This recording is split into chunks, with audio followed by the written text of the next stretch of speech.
Welcome to PLZ Soccer's football show. I'm Peter Martin. Tam McManus and Alan Ruff are here with me on this Friday as we look ahead to the weekend's football. Certainly looking forward to it. It's early days. I think everybody's still trying to find their way, Ruffy. Obviously, you expect certain clubs to be winning, but there's more than a few that are just struggling to actually get their identity over. Yeah, well, every year it's usually the same 3 or 4 that's down at the bottom of the league. And you have to be saying to yourself, how long do you want to be down there? And there's some teams down there for the whole season, and it's a horrible experience when you're down there and everybody's tipping you to get relegated. So if you can go on a wee run, I mean, we've seen it before, 2 or 3 wins, and it can take you up that league considerably, and you want to be away from the bottom, because I think it's going to be even tighter this year than any other year. Yeah, and of course, new managers coming in is the order of the day. Some chairmen, some chief executives and owners will start to get jittery if it's not going according to plan. Motherwell have decided to go in-house. No surprise on that one. No, listen, Stephen Hamill knows Motherwell inside out. You know, he's been there for a number of years as a player. He's come up through the youth setup, you know, coaching there. He's now head of the youth. So I think it's a very positive appointment for Motherwell. I think the supporters like Stephen Hamill. He's a Motherwell legend. So him and Brian Kerr, I think, you know, but they have to back them and give them money. You know, it's not just, you know, coming in and try to get the best out of the players they've got. They've got to sign another 4 or 5 players before the window closes, because I don't think that squad's strong enough, and I think that squad is a relegation squad at the minute unless they can get 4 or 5 real quality players in. Yeah, he's now confirmed as the Motherwell manager. Here's what Stephen Hamill had to say about the job in hand. The job I was in was a good job. It was the job I was wanting to do. I give everything for that job, for the club, and I believe the academy is in a lot better position now during my course of time of being there. But then, it just evolved the way things worked out over the past year or two. It's just the doors opened and I was ready to do it, and the club wanted me to do it, so absolutely ready. So Ruffy's got a tough one. It's up to Pittodrie against Aberdeen. Yeah, but I mean, obviously they lost that bad goal last week at the end of the game. They'll go up where it's a new manager, it's a new voice in the dressing room.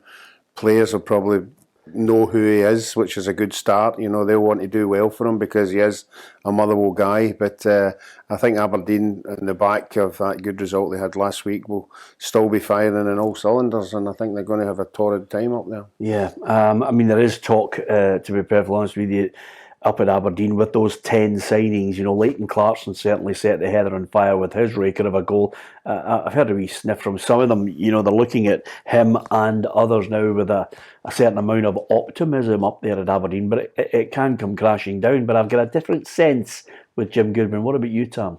Yeah, listen, I think they'll do well this season. I think I've said it over the last couple of weeks. I think the players have signed, particularly Majowski, looks as if he's going to score goals. You know, he could have scored 4 or 5 last week against St Mirren. He got his couple of goals. He's a threat up front, and I think the players have brought in have got energy. I think that Jim's now got his own pool of players, the squad he wanted. You know, there's been such a big turnaround of players at Aberdeen. You know, and now he's got his team that he wants, I think, and I think they'll be good this season. I think they'll be too strong for Motherwell. Motherwell got where they'll try and be hard to beat, but I think Motherwell have got too much. Aberdeen have got too much firepower for Motherwell now. Strangely enough, though, Motherwell get a good record against Aberdeen. I don't think Aberdeen have had any wins in the last 4. No, I mean, sometimes that happens against a club. You know, you've got to work very, very hard to beat them, and sometimes they get a wee break here and there. But I think now, in the back of the Aberdeen result last week, the fans will be absolutely buzzing for that game. I think Motherwell will try and make it hard for them, but I think at the end of the day, Aberdeen will win it. Yeah, I've got 2-0 to the Dons. I think I went 2 or 3. Yeah, what did you go? Aberdeen. Yeah, 3-0. You. 3-0. Yeah. Yeah. What about 3-1. 3-1 Aberdeen, yeah. Okay. It'll be interesting to see how Stephen Hamill changes that side, whether he'll go for more experienced signings and, of course, develop the younger players that Motherwell have in abundance coming through. I think his immediate priority, having watched them last weekend, Ruffy, might be to look for a couple of experienced players, someone with a trick, because I don't see anybody with any great creativity. Oh, I agree with Tam. He's got to go outside the box and buy whoever his contacts are, or, you know, and whatever scouting system they have. I don't think it's the right time to throw 17 and 18-year-old boys into this kind of situation. But you never know. There might be a boy out there that they think is good as good as what they've got, but we'll have to wait and see on that one. Oh, you agree with Tam? Yeah, you 4 or 5 players. Yeah, you're kind of sticking with him quite on a regular basis now, getting close together. I think so. Yeah. Well, let's go on to the next game. Absolutely. It's Rangers against St Johnstone.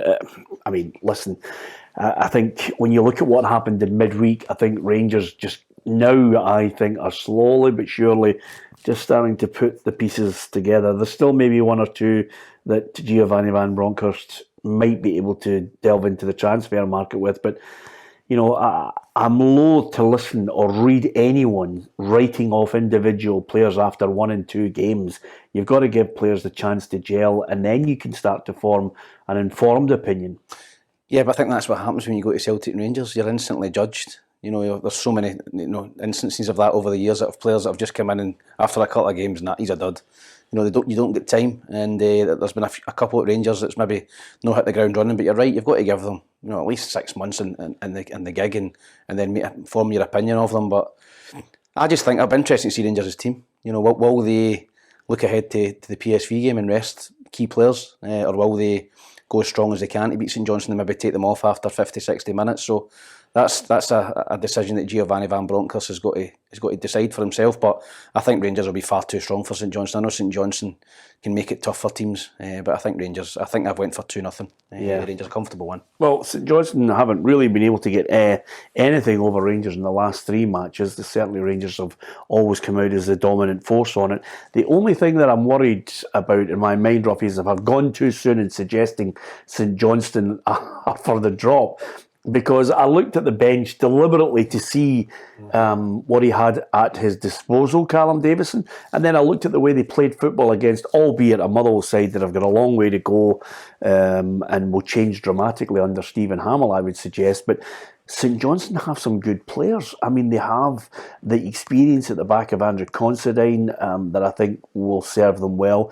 They've got Adam Montgomery in there at left back. They've played some nice football. I think, if anything, the one thing that I would, if I had any spare cash, I'd be looking and saying, all right, go out and buy a couple of strikers. They don't have anybody who can score goals. Well, you would have thought they'd have done that by now, and they haven't done it. I'm only judging them on the basis of last week. 1 each against Motherwell in the last minute of a game. Yeah. You know, so they're not any better than Motherwell as far as I'm concerned.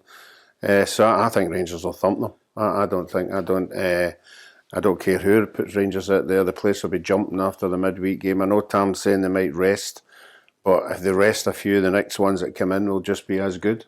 Yeah. So I think I went 4-0 or something like that. Yeah, you don't care who they put out. What if they put out DJ and McCoy and Boyd as he is now? I'll probably change it to 3. You've got 4-0. I tend to share your thoughts, Robbie. I think Rangers are too strong. Although let's not forget, Tam, before we start, salivating about Rangers and the way they dispatched Union in midweek. They didn't play great in the first half. There was a lot of misplaced passes. So there's a bit to go before they get into their groove. Yeah, I think they've still to go up the gears. I think that they're certainly not hit the top level yet, but it's early in the season.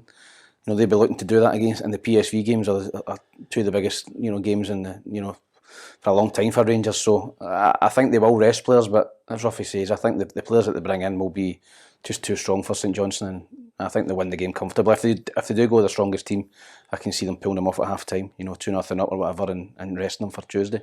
Yeah, okay then. Where did you go? 2-0, I think, the Rangers. Yeah, okay. We're all fairly agreed so far, Ruffy. It's all singing from the same hymn sheet. So let's look at Livingston against Hibs. Roy the Rovers obviously picked. He's available. Will he give him it must be a nightmare for his wife. She's probably turned around and said, what am I going to do with all these pasta and chips that I've got in? He's going to have to change the diet. How crucial is it that you miss a pre-season even though that boy looks thin and fit? I've always said in this show, when you've been out a long time, whether that's by injury or you've not a club, your first game back, you always get through it with adrenaline. And an Edinburgh derby, he comes on that pitch, it doesn't matter how fit you are, you're giving it everything. I still think he'll be on the bench. I still think they'll try and work him gently into the team. I think that Hibs will go the same team as against Hearts, and then they'll try and bring subs on later on when the game opens up. I think that's when Martin's at his best. So it's a difficult one to call this. I like Livingston at home. They're strong. Hibs will take I know that myself. Hibs will take 2, 3, 4,000 out of that game. You know, a strong start of the season. You know, a lot of Hibs fans will want to go to that game. Not got a great record at Livingston as far as I can remember over the last couple of seasons. So I've went for a draw. In this game. I think Livingston are capable of getting a draw at home to Hibs, so I'll go for one each. Yeah, Livy have had 3 wins out of the last 4. Only one Hibs win. But with that in mind, if I'm going to counter, Rangers by saying they've got to go through the paces of a 3 or 4 games to get into their groove, Ruffy, Hibs I think have still got to do that. I was disappointed with the way they played in patches against Hearts. I thought they were disjointed, gave the ball away cheaply, and I still think, like so many of the clubs, he needs a couple more to add to it before Lee Johnson thinks, okay, this is the window's closed, this is the way I'm going to go with it. Yeah, I think he knows that as well, but getting a goal in the last 5 minutes into extra time, gave everybody, you could see the celebrating on the park, you could see the fans' reaction, the players' reaction. They'll go into this game with a wee bit of confidence, but so will Livingston. Livingston got the 1-0, but I think Livingston are dogged away from home, particularly against Dundee United. They've done quite well up there. So I think the pressure's on Livingston a wee bit, to start winning their home games. And like Tam, everything says to me a draw, but I'm not going to go for a draw. I'm going to go Hibs to win 2-1. Yeah, interestingly enough, everybody's talking about getting fans into the ground. Sometimes you get a group of supporters who have a word with the board and say, look, we want 1 stand, 2 stand, 3 stands, and we don't want a huge away support there. I think it's slightly different from a Livingston perspective. They want as many Hibs fans in there as they possibly can, because David Martindale, the Livingston boss, says he wants to see the place bouncing with a great atmosphere. 1,200 Livy fans and 1,200 away fans, or would I rather walk out with 1,200 home fans and 4,000 away fans? I would rather take the 4,000 away fans, because I think it creates a general atmosphere in the environment. So we get a bit from that also, because the stadium's a better atmosphere and it's more conducive to a decent game of football, if I'm honest, because of the atmosphere that the fans create. I think David Martindale is absolutely spot on, Tam, because I don't care where you are, you want that great atmosphere. Obviously, I like when it's big games, when it's Category A games. I am constantly banging the drum about you need huge away support, because they've got to be catered for as well. But unfortunately, we don't live in that type of country here. But when you get to a Livingston Hibs, he's right. You want the players walking out and thinking, this is rocking this place. This is great. I can go and show what I can do in front of a huge support. Yeah, I think any player would want to play, in front of a big crowd. I think when you walk out and there's nobody there, there's no adrenaline pumping through. You're just thinking, here we go. It's like a bounce game. But when you walk out there and you see, even if it's away supporters, it just gives you a boost. It gives you an edge, and you want to. If it's away support, you want to go and prove them wrong. You want to beat them. You want them walking out the door early. The team getting beat. So I totally agree with that. I think it's great for the atmosphere. Livingston's a decent wee ground when it's full. And I think, as I said, Hibs will bring 3,000-4,000 to the Tony Macaroni on Saturday. So I think it'll be great. Yeah. Are you optimistic about Hibs this season? Yeah, I think that there's been a good start to the season. I think 4 points from 6. St Johnstone away, Hearts at home, particularly when you see how they played in the Premier Cup. I think bringing Martin Boyle back is huge. I think that he is the talisman at Hibs. He is the person that the supporters look to when times are tough, when you're struggling. He is always going to produce a bit of magic, like last week. I think Aidan McGeady, Kevin Nisbet still to come back. So they've still got some quality to come back into the team. So it's a bit of a mixture. It's all up in the air with Hibs at the minute. They've brought in a lot of younger players, a lot of projects, and if they can get 2 or 3 gems out of them, then it can be a really exciting season, I think, for Hibs. Yeah.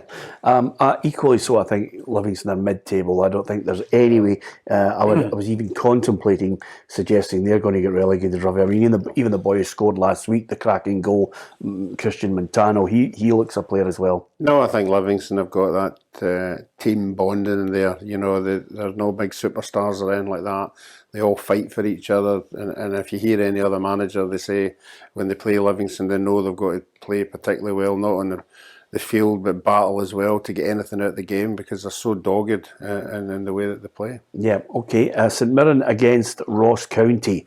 Now, this is a run of games where Malky Mackay, Ruffy, has said, you can play the Celtics of the world, but this next 3 or 4 is where we can pick up points, starting, of course, in Paisley. Yeah, well, I said right at the start, I've been impressed with the players that he signed, and I do expect them to be a top 6 side. You know, okay, they've played 2 games, they haven't won in. You know, so you're right, this is the game. Once the result comes in, you'll be able to say, well, they could be a top 6 team, but they haven't done it yet. So this run of games, yeah, it has to be wins rather than draws or losses. So, you know, I'll be really interested to see how they do there. Well, I'm looking at the 2 squads, and I think Ross County have got a far better squad than St Mirren. I think he's been very clever. Not only do I think he's a top coach, who's up there by, you know, a backstory that we all know about, but I think he's been able to actually say, well, I'm not going to start chasing players from Scotland that I'm not going to catch chance in hell of outbidding people, because he thinks it's very difficult to get them up to Dingwall. He's actually looked at loan players down south, added those players in, and they seem to enjoy being up in that area and knowing that they're going to play regularly. Yeah, he's given players an opportunity. You know, his young players playing in the English Reserve League. You know, to come up and play against Celtic, Rangers, Hearts, Hibs.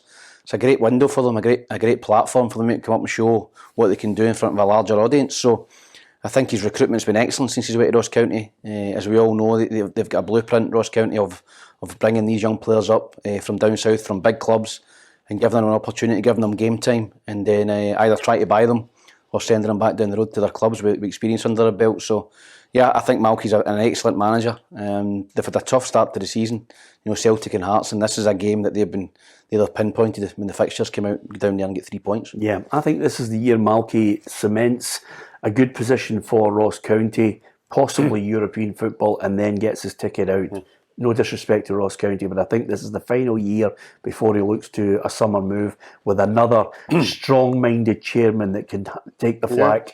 Yeah, I think if you ask Malky, I think his ambitions would be to be, no disrespect to Ross County, but a bigger club, whether it's up here or down south, you know, and I think he's done enough down there. I think time moves on, you know, you have to give everybody a second chance. I think he's done everything he's had to do to address the situation, and now let's concentrate on what he does on the football field, and let's judge him on his managerial, what he does there, and I'm sure people will be actively watching what he's doing and the progression that he's doing as a manager, and that's what he should be judged on. Yeah, well, he's got some good players. I think the front 3 will be a handful for St Mirren. I've got them down to win it by 2-1 at St Mirren. Now, bearing in mind, you have to look at the Saints. It's been a tough old start for them. Thumped, albeit with 10 men, against Aberdeen last week. Yeah, no, this is another one. I'm sticking my neck out, and you know, I keep saying to me Ross County, but I haven't. I've went for a draw.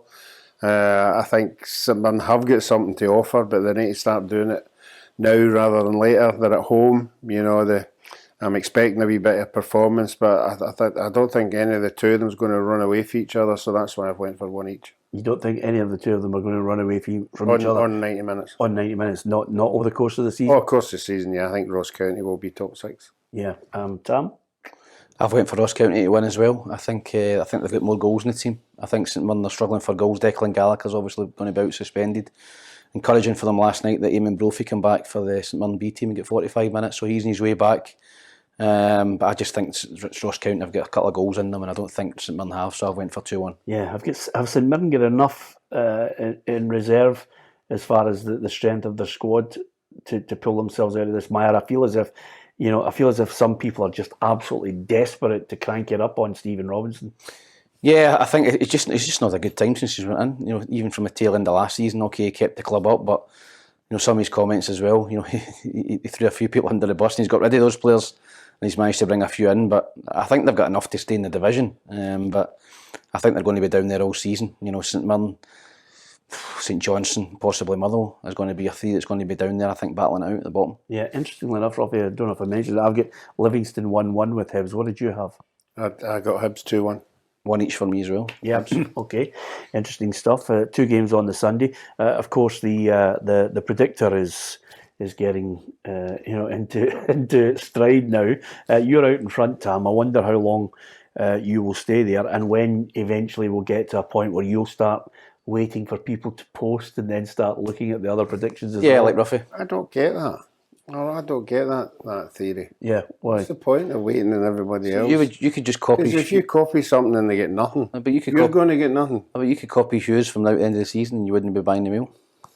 No, I think Hughes actually changed tack. If Yeah, you he see has his actually. predictions, He so has. it's very foolish to follow Somebody's had a Hughes. word. Hugh has Suddenly realised. One from Rangers was rang him and said, no, Hugh has had a blue light moment and he's starting to tip Rangers to win, because obviously when you see the evidence of the way they are pulling out the results, maybe this is a big change and maybe he'll start picking up points. But nevertheless, good to see it's getting tight. I mean, it's a 5-point gap at the moment, roughly. It's early days, isn't it? It is, but you don't want to be that 5-point gap at the bottom. Yeah, I'll need to bring in the trophy next week for the to show you. Trophy, kid. There's a trophy. it's MCM, not MAC. Yeah, By the way, just for the trophy. Don't worry about that. I thought it was MA. That was the McManus we really wanted, but we ended up with MC. Now to Sunday, Killie against Celtic. I haven't made my mind up about them as far as their strengths and weaknesses. I really want to go and see Killie at some point to see what is the difference between last season in the Championship that you have got a good grasp of, Ruffy, and this season. Yeah, I haven't seen anything. I didn't see anything when we played them in the Premier. I know you keep saying we should have beat them at least 3-1. They didn't have Kyle Lafferty playing. Right. I give them that, but they had all their new signings: Power, Donnelly.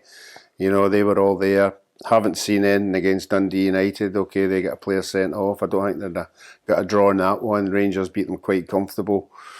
Celtic going there. I actually haven't seen any come on it.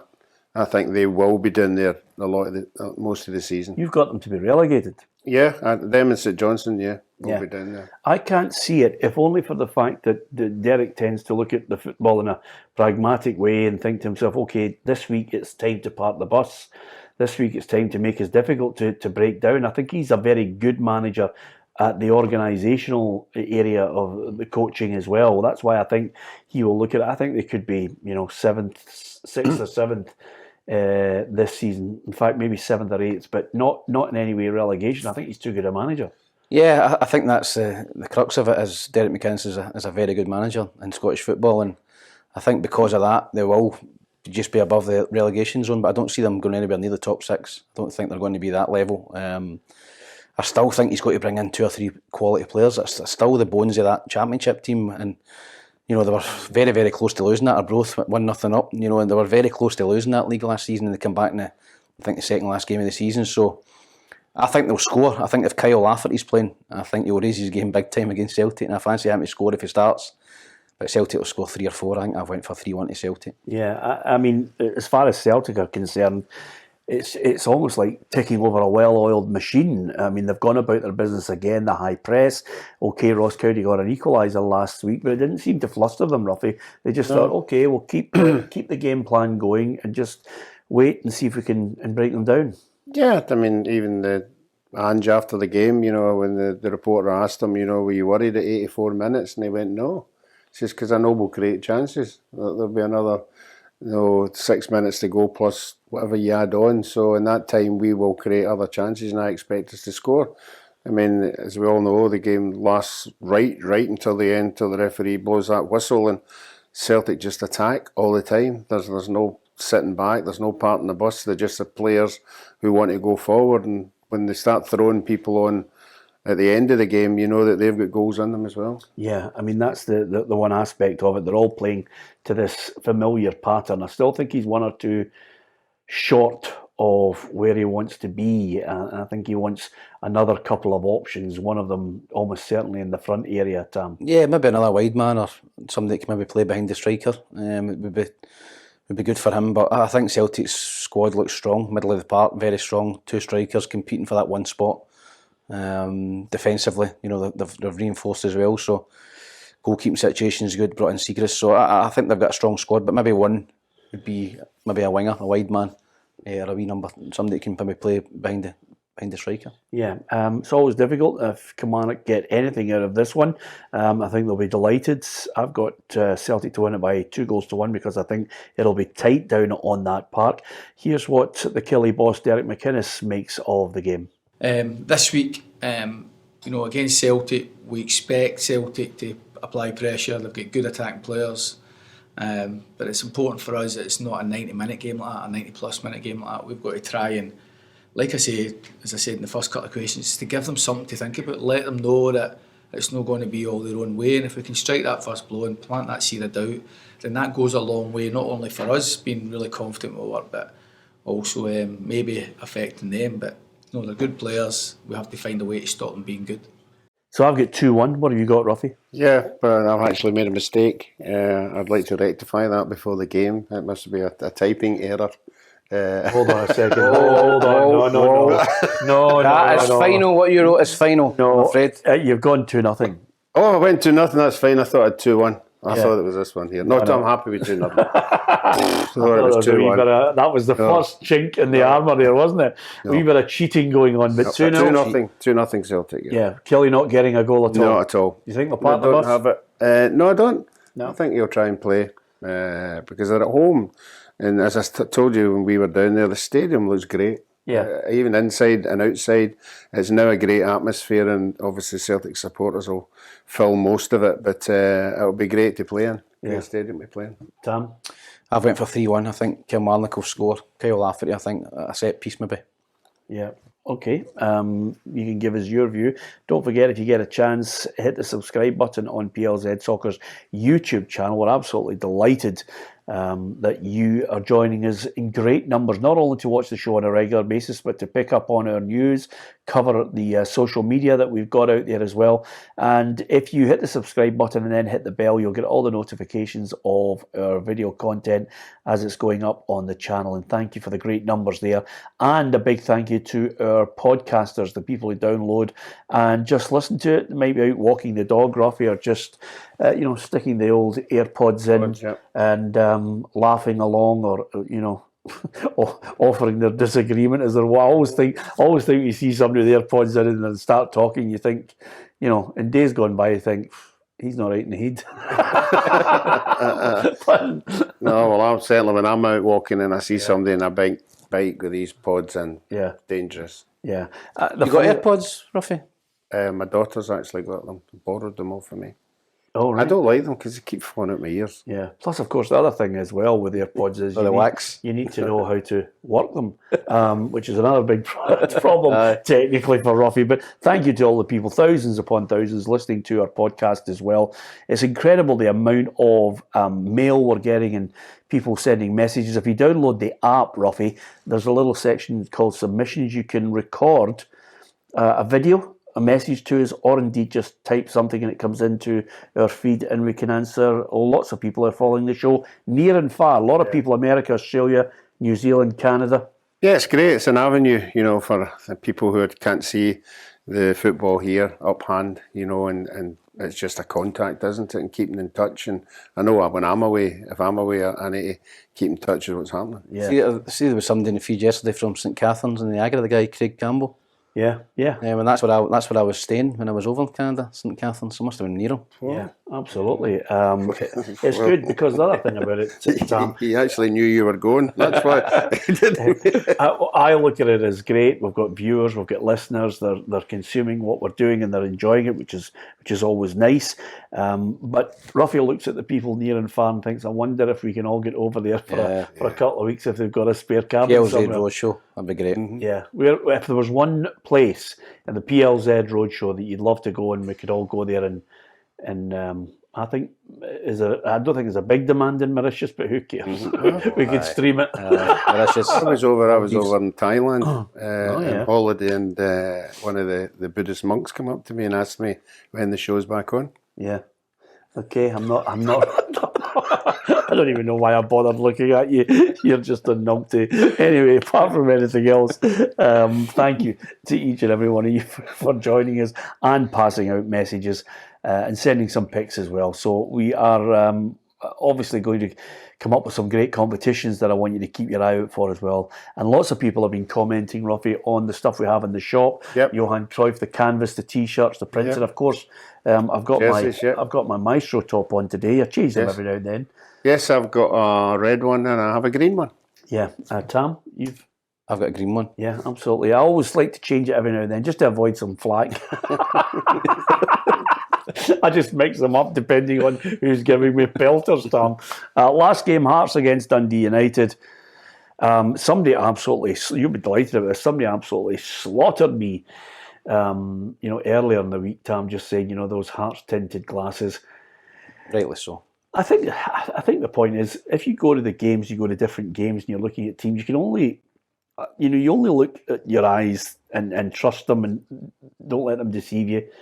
Hearts were the better team in the derby. It's as simple as that, unless somebody said to me they thought I was watching a different game, but I just thought they looked more organised, that there was more fluency to their play at times, and I think they've got more creative players at the moment. There's no doubt that they are the kingpins in the capital at the moment, and they've got a chance to really sail off into the sunset financially if they work out this European game well.